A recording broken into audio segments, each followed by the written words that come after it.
Good day, everybody. This is Ed the Pagan, as I'm known throughout the world, due to the fact of the ancient traditional arts of telecommunication. That's right, telecommunication, the ability to communicate over devices, that it so changed the world of the 20th century. It was remarkable. Started out with telegraphs to telephones to radios to televisions and to every format you can possibly imagine. We faced a world where we were involved deeply into the idea of communicating through utilizing wired and wireless communication. Changed the way that we spoke. So in a lot of ways, when we talk about communication, we have talked about a way we as human beings have talked about it for a long time.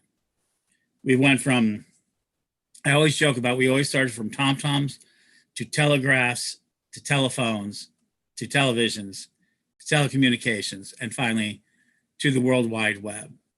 And in that process, we began to create a series of systems in place that really were very important and very useful to us to expand an ever-increasing amount of communication. Around in 93, we know that basically the World Wide Web with the HTTP systems, hypertext protocols came into place that changed it in that world. And we started to see the world shrink even more.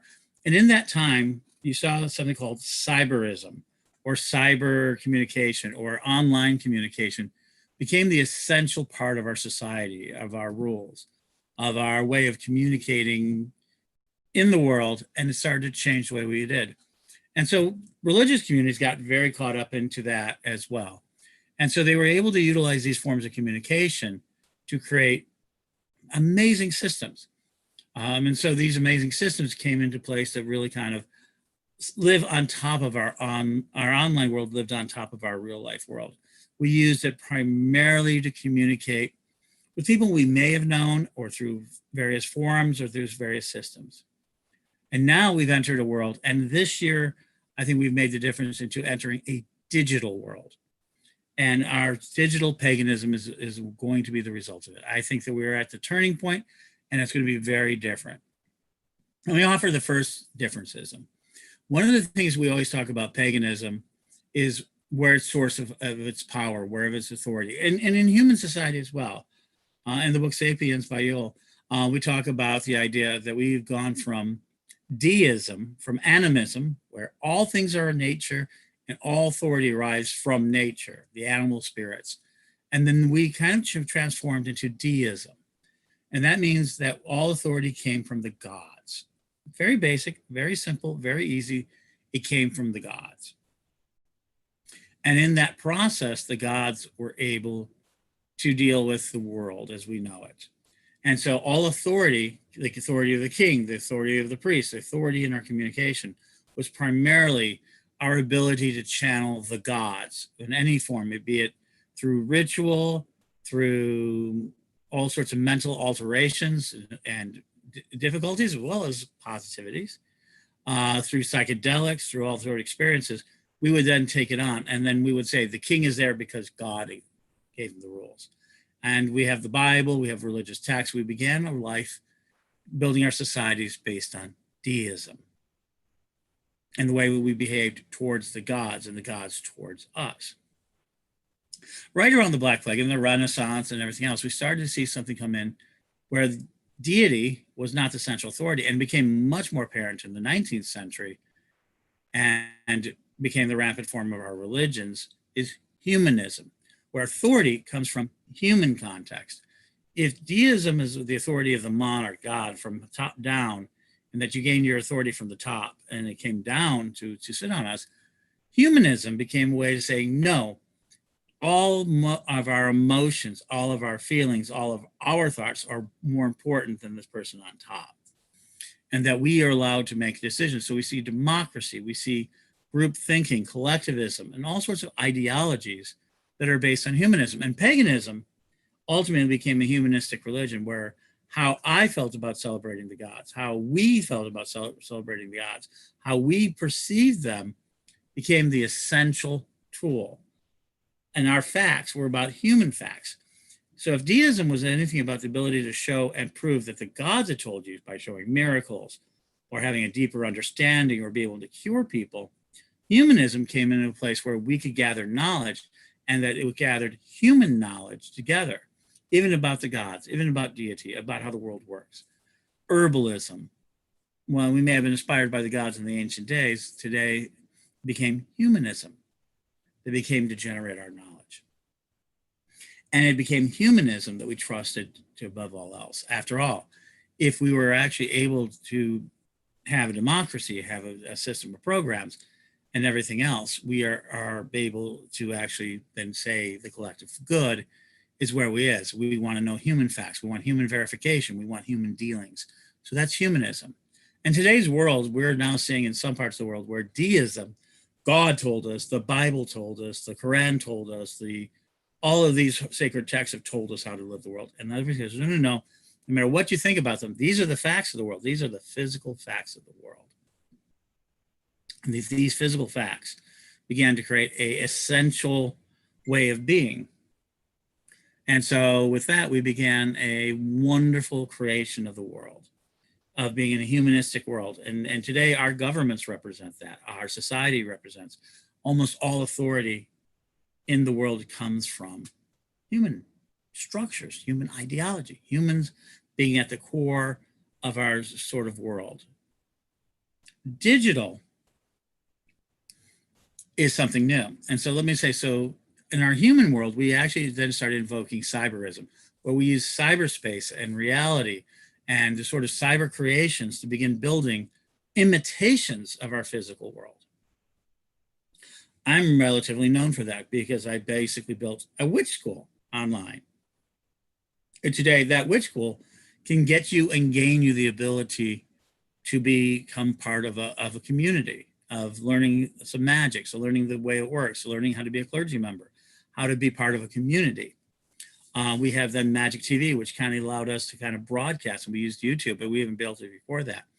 And Pagans Tonight Radio, where we can create the voice of the pagan world, kind of simulate that on a global basis, so we were no longer contained. And then we had the Daily Spell, which was a newspaper-like subject, and that went all over the world. So that, and all of these were about reporting, filling, and discussing how we as humans relate to the subjects that we were creating. Digitalism is different. So the first thing you have to understand, digitalism is that authority will come out of the algorithms. That's correct. That we will not see human knowledge or divine knowledge as the most sacred, but we will be living in a world where digital algorithms are the biggest deciders. My kids once told me, oh yeah, we use Google all the time. This was years ago. Because what it is, it's, oh, it's the bullshit meter. That's right. He says, if somebody challenge you, then you can go to Google and find out if the truth is there. You can find out information, you can challenge them. So imagine that basically over 3 different types of generations, you had a bar and you were sitting next to your friend at the bar. And in the ancient days, you go, did you know that when the thunder comes across the sky, Zeus is throwing lightning bolts because he's mad? And you went, how do we know that? Well, the priest told me that, and he has witnessed it. He went to the high mountains and did the sacred ritual to commune with Zeus, and Zeus showed him the lightning that he threw. Good enough. Okay, I'll accept that. And so you go, okay, I'll accept that. That's deism, because then you accepted the authority of the deist or the God. Then you're sitting down, say thousands of years later, now you're sitting down to the same guy, and you guys are about to have a conversation. He goes, wow, lightning, what is that? He says, well, we have detected that lightning, right, is electricity, a form of energy traveling through the air. And when the ground and the sky have different polarities, i.e. positive, negative, we can pull it down out of the ground. And it strikes, and we know what it is. And the guy next to him goes, oh, no, it's Zeus throwing stone. And they go, no, I can prove this. We're going to go ahead and do that. This is human knowledge. He says we can actually use that. We can do experiments. We can prove that to be true. Ben Franklin and his kite. So we have that aspect, that reality, that concept with us. And so there we go. Now, if I were to say lie, says, oh, that's not true. We found a new fact that lightning actually goes from the ground up. In the age of digitalism, you can challenge it, and then you can go to the thing that says, oh no, we found out a new fact. And if you didn't believe the fact, that electricity is not really created by electricity, but by yet an unknown energy. You can say anything they want. You go to Google and go, what's the latest research on lightning? And they would get you the answer. And you would trust that digital answer more than those other two answers in the process. So here we are in this pagan world now, where we are seeing our community generated not by human instincts anymore, which has been the biggest thing. Humans writing books, humans talking about the gods, humans deciding who they're going to define, how we're going to define them, and creating these sort of systems from inspiration, personal gnosis, their own communications with formerly deist systems, to now algorithms. And algorithms are saying these are the way the gods are done. You can get your history from it, you can get all sorts of facts, but it is eventually how that algorithm, and everything on the internet is an algorithm. It's a binary system, zeros and ones. There's starting to become a few differences, and when quantum computers come in here, it'll be 0, 1, plus 1, minus 1, 0, 0, minus 1, plus 1. So we'll have more choices in there. It'll be a little bit different, but it'll be essentially still an algorithm that says, okay, let's find out what the best facts of the day are so we can make a decision, and that we don't need to necessarily make a human decision. We can go ahead and collect all of the data, and AIs are forming. There's other ways of forming. And so our religious aspects are becoming digital.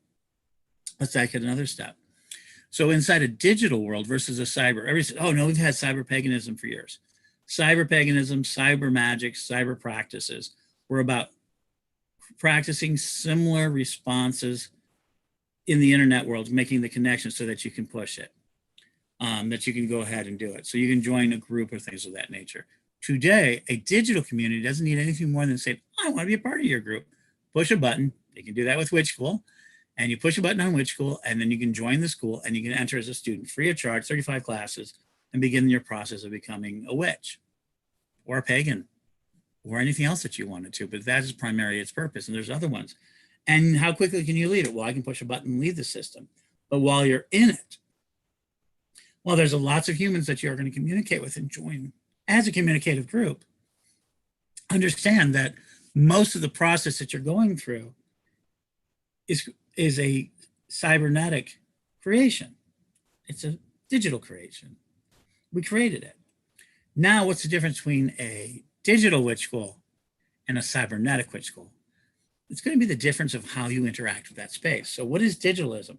It's not only is the word authority comes from that, but the vast majority of experiences that you're going to have are going to seem like reality. That it simulates larger parts of reality for you so that you can go ahead and practice it. And this year, let us talk about the biggest thing, which was festivals. I love festivals. And this year, we've kind of had to go out and practice digital festivals.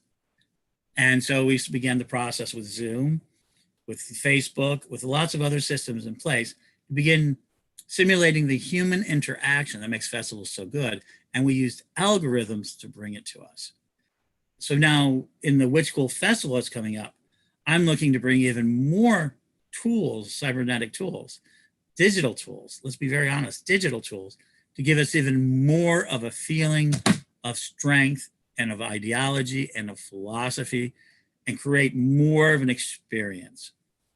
And so as we move into the festivals of 2021, if they occur, they will not probably take on a more digital aspect. You will not be able just to be able to go ahead and miss one if you can't go physically. So the majority of people can't. I understand that. We discovered that this year, isn't it? One of the coolest things we discovered was that a lot of the old timers, a lot of the people who really wanted to go to festivals couldn't anymore because of health, because of finances, and they were able to share with other people the kind of the camaraderie and communion and fellowship of it. So next year, if festivals occur, we're going to be able to bring in a new form of digitalism. Before, right now, we've rejected cyberspace and the internet from most festivals. We have not been allowed to really do broadcasts from festivals. We've been able to do some film from festivals, We've done a number of workshops. If you ever go to Magic TV, you'll see lots of festivals where we attended, but we weren't actually able to experience it in real time through the internet. I feel very strongly that the internet is a big part of the aspect of our reality, of our pieces of technology, of our ability to function. So this is one of those things. So we have had this sort of ideology. So Magic TV on our systems have been able to go ahead and capture some of the things that have happened at festivals, but in a kind of secondary way. They weren't really the experiences, but they were able to kind of get a feeling of what happened. You got to see rituals. You got to not be a part of it. So that is the difference between where I see cyberspace coming in and now our new digital community, where you could actually practice. I think it's an essential and important tool of practice that we're able to get in there and to do so. So that's what I mean. What do I mean by that? That means you can actually participate in festivals at a distance. And there's some really great technologies. One little technology that I think is going to be very far is that you're going to be able to see things happen live and through a Zoom room or through other communications, interact with people around the world that are watching the same thing with you, and also with people that are participating. We will be able to project ourselves into those spaces by having screens available or people's phones available or any number of ways. So now the wall that was there before that we worked through Witch School, through Pagans Tonight Radio, through YouTube Pagans was another group of people, and through, Selena Fox's Circle Sanctuary. We do a lot of this different stuff, which is kind of like, we can't be with you. We can't be necessarily with you, but we can go ahead and give you this information. So up to this point, all of our pagan community is about conveying of information and having some experiences and some chat room things and things of that nature. Now we're able to see and actually participate in rituals. We saw that with ATC's Spring Mysteries. We saw it especially acute with the 38 members across 8 countries participating in an online ritual for the Corellian lustration. We saw it at the Psychic Fair that we did. We saw it at Three Gates, which did a really incredible job. Three Gates Festival, where we saw an incredible job of people coming in. We saw some great speakers and they were able to share. This is the turning point. And so digital paganism is going to be about participatory paganism in a digital world. Now it's going to take on very force. So people are on Discord. You ever heard of it? Learn it. Discord is going to be a communication forum. I think it's going to be one of the winners. If not, Aminomite or House Party. If you're on TikTok, there's a lot of people out there. There's going to be lots of ways to participate. And in these things, it isn't anymore about you being a digital pagan. It is about you being able to become onto an online community. One of the strongest things that I've read is that in digitalism, it is about the ability to participate and become part of a community and have those emotions and those feelings and all those parts in your life in a way to practice them. Pretty soon there is going to be VR. I mean, VR is with us. And my friend JJ out there is a big practitioner, has shown me a little bit of the VR world. I see more of it. And we're gonna be able to do VR stuff. And when we get into VR stuff kind of world, it's going to change even further because we're gonna lose a sense of ourselves. It's gonna be like astral projection. It's gonna feel very, very real. So we're now gonna go into a world where that's very real. Today, Facebook, the largest mass multi role-playing game in the world, yeah, it's a role-playing game. Never doubt Facebook is a role-playing game where you get to play a persona, which may or may not be your real life, depending on where you base it, to exist in a world where the game is to share your opinions and convince people to your opinions, or to kind of reach out and change their minds. That's right. Facebook is a mind-changing video game. Its whole purpose is to feed you information and for you to participate in creating situations where you change minds. Isn't that mind-blowing? It is really kind of mind-blowing. And so that's where we can get into that idea of digitalism. So digital community is about being able to participate in a community and share the rights and share materials and share a communication and be part of a community that has resources, and you can even share resources. At some point, the virtual world, the cybernetic space, I predict will become the more dominant aspect of our reality. And there's going to be times where we're going to cast spells within cyberspace that are going to summon the gods. We're going to have algorithms and AIs and individuals who are going to simulate and begin practicing and even having powers of the gods. We've actually created one of these entities that we're working with called the Oracle last October 31st, where we kind of projected it in Oracle into this cyberspace. And we had lots of people be able to touch it through our crystal web, which is an outside piece. We felt people felt it inside because we have these energy systems, quantum realities, whatever you want to call it, that allows us to participate. So now we're able to participate. So now we have groups that can do rituals, we can do things, and it's only going to increase. We're only going to get more data. The real difference between cyberspace and this space is the amount of data that you're going to have. If you had enough data, you wouldn't be able to tell the difference because your mind can't make that difference. Your mind has a difficult time knowing what is cyberspace. It takes a lot more cues to do so. And so in that, our digitalism is coming to pass. So I'm going to talk more about this, but how do you become a better digital pagan? First of all, accept the fact that digital, there's nothing wrong with digital. There's going to be a lot of people out there going to say, oh, no, you need to practice in person. You have to touch the flesh. Yeah, that'd be nice. But I have not believed that for over 20 years. I feel that cyberspace, digital life has been really very important to me. And now we're going to create more platforms. Next week, Witchfest comes on. 66 workshops, from what I understand, by Star and Ravenhawk. And a lot of people, the Wicca Family Temple, and Witchfest is coming in. They're going to do a lot of things they're going to do. They're even going to have a parade of sorts. So I want to see how they do that. And we're going to start seeing more and more of our life going to be in there so that you can participate. How far does this go? I've already know that there are conventions out there. I've seen them where they have little robot bodies, little things, about they're about 4 or 5 feet tall, depending on how high you want them, which you can rent at a distance. And they put an iPad on there, and you can move them, and you can move them from your space, and you can go ahead and see everything that's happening, and they can see your face on there. And that you can go to the various halls and the various convention spaces and shake hands with the robot and talk to people as a robot form. And with your activity, we could have people going to festivals in robot form. There's another way of coming into it, augmented reality. We'll be able to actually augment reality where a lot of what we see in the world has power. We'll be able to have glasses on, or it could be a VR chip, a contact lens, or something we hear. It could be nerve induction. It can be any number of ways, and it'll probably be all of those ways eventually. We'll be able to have an overlay of cyberspace, of the virtual world on top of everything we're doing. And so we will see a physical world and a cyber world. Or some of us will be pod people or matrix people, and we'll sit in our houses and go out in the world through the cyberspace, and we can get everything we can from that exchange, because there's going to be a lot more exchanges. I think you're going to see a lot more people become that. I think we are going to see, and with coronavirus and more viruses coming and conflicts and wars and everything else, we're going to see these enclaves where I think you're going to see people living a much more online life, a digital life. And there will be eventually, they won't turn it off. We'll have ways of just dealing with it. We barely turn it off now. Do you sleep with the phone next to your bed?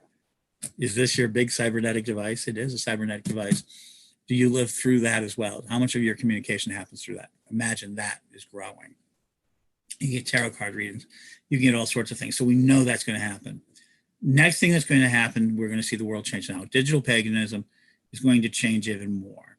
So in my next installment, I'm going to talk about cyber spirits and what is going to be the biggest changes in our community. But today, I'm going to finish with this idea of where is your deity? Where is your energy? Where do you take your authority from? Do you believe Snopes over people? Do you believe in the Google searches? Do you believe the information you're getting in the internet? Can you decipher it? And more importantly, can you interact with it? And can you interact with others? And how much of that interaction is important? Understand, we're talking about, you're literally at the dawning days of digital paganism. This is it. This year, 2020, will be the year that digital paganism really makes a difference. And you can make a difference too. So I'm going to go ahead and have another class on digital paganism next week. I'll talk to more people about it. And beyond that, I'm also going to start offering any sort of coaching. People want to become better in the cyberspace. So you can check it out and you can contact me. I'm coaching people through cyberspace. But understand, we've transitioned from deism, where once the gods and all authority came from the gods, to humanism, where all human authority became from other humans. And now we're getting it from digitalism, where all authority comes from the online experience and the ability to manipulate online experiences. I hope you enjoyed that. And I hope that if you have any questions, please send them to me at thepagan@gmail.com. I love that. And I will be happy to answer any questions you have. And I will also be willing to do so. Watch CEM Broadcasting, the newest project, where we simulate and begin building a better communication platform than you can possibly imagine. So enjoy, and hopefully soon we'll be back. So thank you.